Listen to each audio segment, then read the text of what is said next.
Selamat datang di presentasi Bisnis Pariwisata dan Ruang Lingkup Usaha Perhotelan dengan dosen pengampu IKD Apriada SE MSI. Perkenalkan, kami kelompok pertama dari Akuntansi A Pagi 2019 dengan anggota KD Meliana Syahrani dengan absen 1, I Gusti Agung Ayudya Pratnya Putri, absen 8, Niputu Eka Wahyuni, absen 9, Rai Dedi Chandra Sivananda, absen 16, Gusti Ayu Dia Permata Dewi, absen 19.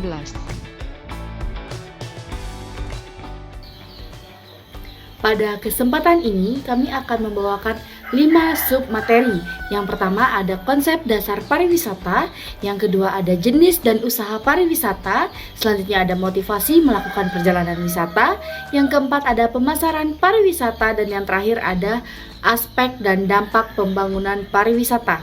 Baik, terima kasih atas waktunya. Saya Gusti Agung Ayudya Pratnya Putri akan mempresentasikan materi yang pertama, yaitu mengenai konsep dasar pariwisata, di mana secara umum kata pariwisata ini yang telah diterima sebagai terjemahan dari kata tourism pada bahasa Inggris atau turisme pada bahasa Belanda.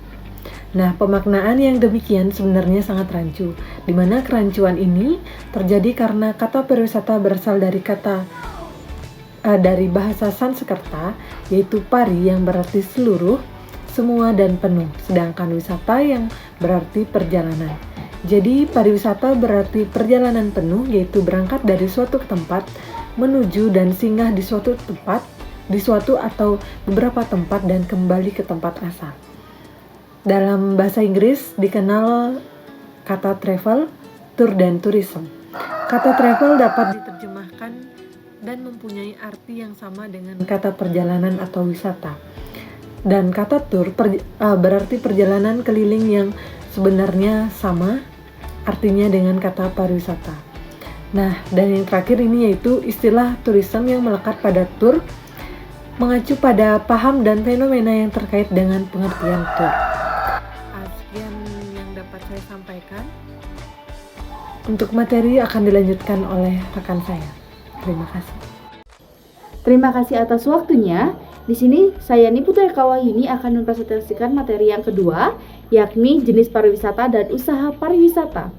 Jenis pariwisata menurut Pendit pada tahun 1994, pariwisata dapat dibedakan menurut motif wisatawan untuk mengunjungi suatu tempat. Nah, jenis-jenis pariwisata tersebut adalah sebagai berikut.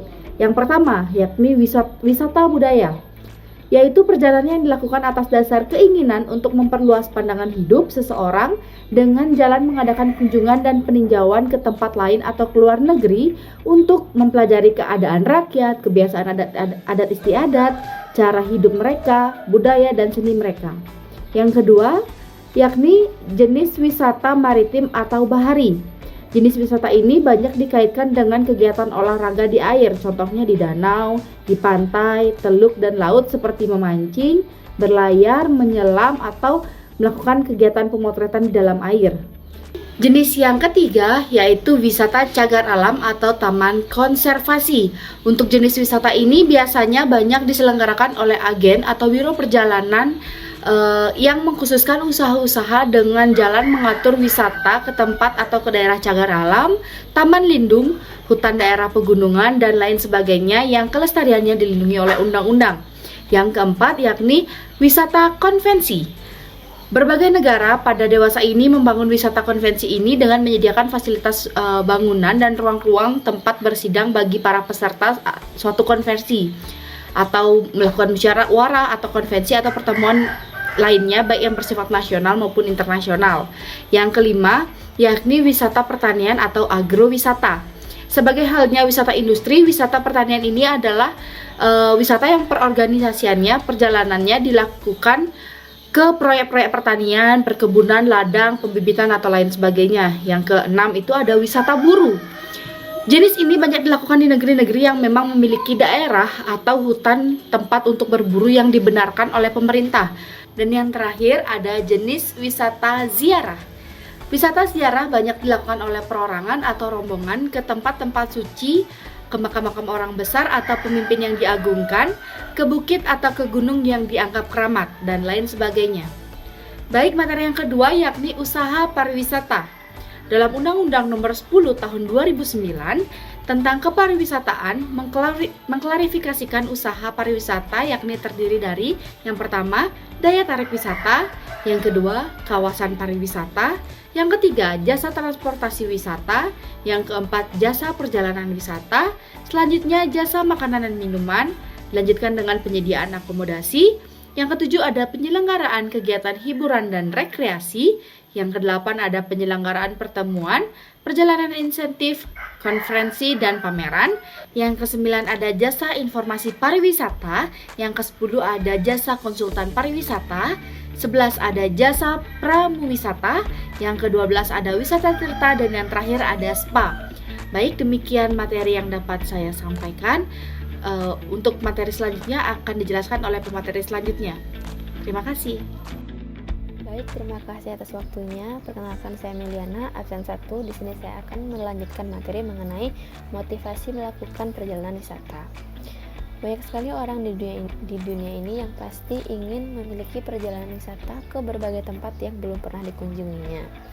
Untuk melihat hal yang unik yang memiliki nilai keindahan merupakan suatu kebutuhan dari diri manusia, karena manusia juga mempunyai sifat ingin tahu. Yang pertama ada motivasi wisata. Umumnya untuk seseorang yang melakukan perjalanan wisata pasti didorong oleh beberapa motivasi. Menurut McIntosh dan Murphy, motivasi wisata dapat dibagi menjadi 4 bagian. Yang pertama ada physical or physiological motivation, atau motivasi yang memiliki sifat fisik atau fisiologis. Yang kedua ada cultural motivation atau motivasi budaya. Yang ketiga ada social motivation atau interpersonal motivation, atau bisa juga dikatakan sebagai motivasi yang memiliki sifat sosial. Yang terakhir ada fantasy motivation atau motivasi fantasi. Yang kedua ada tujuan perjalanan wisata. Banyak orang suka berwisata yang memiliki manfaat untuk menyegarkan pikiran setelah bekerja maupun sekolah. Biasanya berwisata ini dilakukan ketika mendapatkan hari libur bekerja maupun hari libur sekolah. Pasti ada juga hal yang memotivasi atau ada juga tujuan yang diinginkan dari perjalanan wisata yang dilakukan. Dan setiap orang mempunyai tujuan masing-masing ketika berwisata. Yang ketiga ada jenis-jenis wisata. Yang pertama ada wisata budaya, yang kedua ada wisata pendidikan, yang ketiga ada wisata alam, yang keempat ada wisata bahari, yang kelima ada wisata sejarah, dan yang terakhir atau yang keenam ada wisata religi. Sekian materi yang dapat saya sampaikan. Materi selanjutnya akan dilanjutkan oleh pembicara selanjutnya. Terima kasih. Terima kasih atas waktunya. Perkenalkan, saya Gusti Ewidi Purnata Dewi, absen 19. Pada kesempatan kali ini, saya akan membawakan materi mengenai pemasaran pariwisata. Di mana materi yang pertama yaitu pengertian pemasaran pariwisata. Menurut Jack Rippendorf, dalam bukunya Marketing and Tourism, merumuskan pemasaran pariwisata sebagai suatu sistem dan koordinasi yang harus dilakukan sebagai kebijakan bagi perusahaan-perusahaan kelompok industri pariwisata, baik itu milik swasta maupun pemerintah, dalam ruang lingkup lokal, regional, nasional, atau internasional, untuk mencapai kepuasan wisatawan dengan memperoleh keuntungan yang wajar. Materi selanjutnya itu mengenai analisis lingkungan sumber daya pemasaran. Analisis lingkungan yang dimaksud adalah analisis yang dilakukan perusahaan di bidang pariwisata terhadap ancaman dan peluang yang dihadapi oleh unit bisnis pariwisata tersebut. Analisis lingkungan di mana organisasi pariwisata beroperasi dapat dikelompokkan menjadi 1. Lingkungan makro, merupakan kekuatan-kekuatan yang timbul dan berada di luar jangkauan, serta biasanya terlepas dari situasi operasi perusahaan, berkaitan dengan peluang dan ancaman terhadap destinasi atau bisnis pariwisata. Kedua, lingkungan makro, merupakan para pelaku yang secara langsung berkaitan dengan perusahaan dan keberadaan sangat memengaruhi perusahaan. Yang ketiga, lingkungan kompetisi, meliputi semua pemasok jasa pariwisata, wisatawan yang sejenis atau target market yang sama. Yang keempat, lingkungan pasar. Dalam pariwisata adalah wisatawan yang sedang berwisata dan wisatawan potensial. Analisis lingkungan dan sumber-sumber memberikan dasar bagi bisnis pariwisata atau destinasi untuk memformulasikan misi, sasaran, dan tujuan. Materi selanjutnya yaitu mengenai strategi sasaran dan memposisikan pemasaran pariwisata, di mana setelah pasar dibagi menjadi segmen-segmen, maka perusahaan harus memutuskan suatu strategi target pasar, di mana perusahaan dapat memilih dari 4 strategi peliputan pasar, yaitu yang pertama, undifferentiated targeting strategy. Strategi ini menganggap suatu pasar sebagai suatu pasar besar dengan kebutuhan yang serupa, sehingga hanya ada satu tawaran pemasaran yang digunakan untuk melayani semua pasar. Yang kedua, differentiated targeting strategi, di mana perusahaan menghasilkan beberapa produk yang memiliki karakteristik yang berbeda. Konsumen membutuhkan variasi dan perubahan sehingga perusahaan itu berusaha untuk menawarkan berbagai macam produk yang bisa memenuhi variasi kebutuhan tersebut. Yang ketiga, concentrated targeting strategi, di mana perusahaan lebih memfokuskan menawarkan beberapa produk atau satu segmen yang dianggap paling potensial. Yang keempat, custom targeting strategi, di mana perusahaan ini lebih mengarah kepada pendekatan terhadap konsumen secara individual. Baik, sekian materi yang dapat saya sampaikan. Materi selanjutnya akan dilanjutkan oleh pembicara selanjutnya. Terima kasih. Baik, terima kasih atas waktunya. Perkenalkan, saya Ray dari Chandra Supananda, absen 16. Pada kesempatan kali ini, saya akan membawakan subtopik mengenai aspek dan dampak pembangunan pariwisata. Dalam aspek ekonomi, dampak pembangunan pariwisata dapat dikelompokkan sebagai berikut. Yang pertama, dampak penuaan visa negara. Berdasarkan data dapat diketahui bahwa sumbangan pariwisata terhadap perekonomian dan keterkaitannya dengan berbagai sektor ekonomi lain, baik konsumsi yang dilakukan oleh wisatawan untuk sektor pariwisata maupun sektor lain. Selanjutnya, dampak terhadap pendapatan masyarakat. Setiap kegiatan pariwisata menghasilkan pendapatan khususnya bagi masyarakat setempat.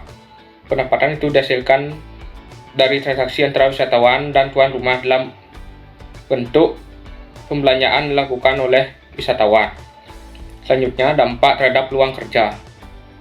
Pariwisata merupakan industri yang menawarkan beragam jenis pekerjaan kreatif sehingga mampu menampung jumlah tenaga kerja yang cukup banyak. Sebagai contoh, wisatawan yang bersantai di pantai dapat memberikan pendapatan bagi penjual makanan minuman, penyewa tikar, pemijat, dan pekerja lainnya. Selanjutnya, dampak terhadap struktur ekonomi. Peningkatan pendapatan masyarakat dari industri pariwisata membuat struktur ekonomi masyarakat menjadi lebih baik. Selanjutnya, dampak dalam membuka peluang investasi. Keragaman usaha dalam industri pariwisata memberikan peluang bagi para investor untuk menanamkan modal atau berinvestasi. Dan yang terakhir, dampak terhadap aktivitas wirausaha. Adanya kebutuhan wisatawan saat berkunjung ke destinasi wisata mendorong masyarakat untuk menyediakan kebutuhan dengan membuka usaha atau wirausaha. Pariwisata membuka peluang untuk berwirausaha dengan menjajakan berbagai kebutuhan wisatawan, baik produk barang maupun produk jasa. Sekian presentasi dari kelompok kami. Terima kasih sudah mendengarkan dan menyimak dengan baik.